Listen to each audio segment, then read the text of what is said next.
দুনিয়ার পিছনে দৌড়াইতে দৌড়াইতে দুনিয়ার পিছনে দৌড়াইয়া দুনিয়ার জন্য পাগল হইয়া দুনিয়ার জন্য পাগল পারা হই দুনিয়া যখন অর্জন হয়ে যায় তখন আল্লাহকে বলে আল্লাহর পথে আর চলতে মনে চায় না।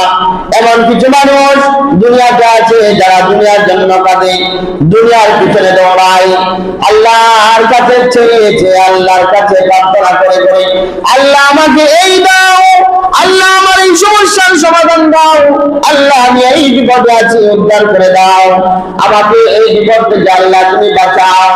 আল্লাহ যখন তার প্রার্থনা কেমন করলো অগর বাসে বনম রসে পায়ে বন্দি দুনিয়ায় আল্লাহর কাছে চেয়ে যখন পেয়ে গেল তখন আর আল্লাহর কথা স্মরণ হয় না।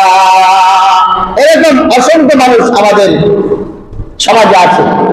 দেখবেন অসুস্থ হয়ে গেলে বিপদে পড়লে দেখবেন মসজিদে আছে, নামাজ পড়ে, কান্নাকাটি করে, দোয়া করে, লম্বা চূড়া নামাজ পড়ে, দোয়া করে, সমস্যার সমাধান হয়ে গেলে আর মসজিদের কাছেও আসে না। কি বলেন, আছে কিনা এরকম?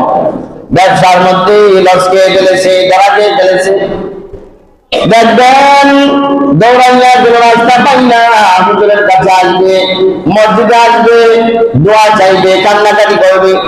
এক সময় আল্লাহ যদি কবুল করে নেই, তারা শান্তি পূর্ণ হয়ে যায়, দেখবেন আর মসজিদের কাছেও আসে না।